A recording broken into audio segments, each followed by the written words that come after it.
I'm not boring. I'm not boring. I don't have a passport. I'm not boring. I'm not going. On March 27, 2018, a drama of its kind unfolded at the Jomo Kenyatta International Airport, JKIA, when Miguna Miguna, a self-declared general and a firebrand member of the National Super Alliance NASA coalition, resisted to be deported back to Canada after being denied entry in Kenya. In the same month, Kenyans experienced the most interesting event of the year. President Uhuru Kenyatta shook hands with his longtime rival, the then opposition leader Raila Odinga, sending a clear message of reconciliation for the first time since the hotly disputed 2017 general elections. The duo then promised to heal the country's political divisions after the surprise meeting at Kenyatta's downtown office ended with the symbolic appearance of the two men standing side by side to deliver a joint statement. Tumeongea kwa kirefu na tumekubaliana ya kwamba tunataka kuunganisha Kenya iwe taifa moja. And we have come to a common understanding.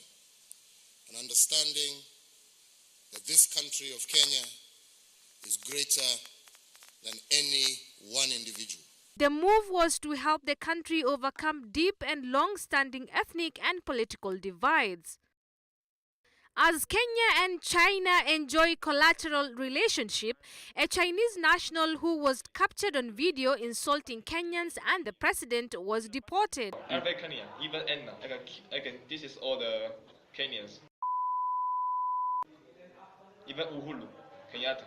Liu Jiaki referred to Kenyans as poor, black and smelly monkeys, forcing the Ministry of Immigration to deport him on racism grounds hours after his permit for selling motorcycles was cancelled. Then the historic demolition followed when Kenya's investors lost billions of shillings following the demolition of buildings constructed on riparian lands, road reserves and public land. The Airgate, formerly known as the Taj Mall, UK Mall, South End and Grand Manor, are among the biggest buildings destroyed in an exercise to clear the Nairobi River and its tributaries of illegal structures. Then came the extreme makeover of the police uniform, as some Kenyans call it. When President Uhuru Kenyatta unveiled the new uniform for general duty police officers as he sought to revamp the police service this year, the topic elicited sharp reactions from online users, and some bashed the design, color and general look that the new officers will wear, a departure from the common light blue uniform.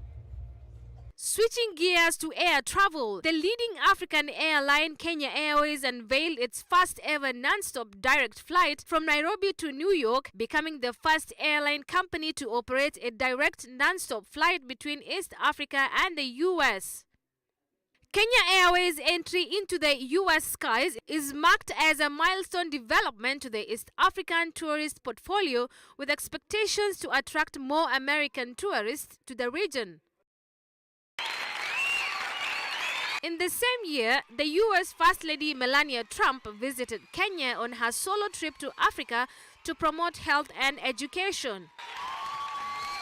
2018 also had some dark memories for Kenyans and people around the world. Joseph Kamaro, the legendary Kikuyu musician, passed on in October after a short illness. The Benga musician will forever be remembered for his songs on social, political, and human rights issues.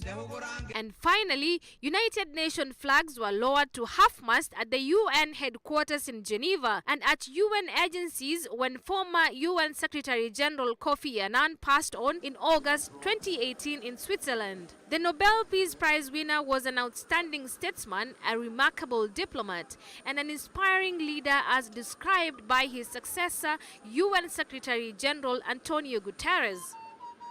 Safi Godana Mamo, Switch TV.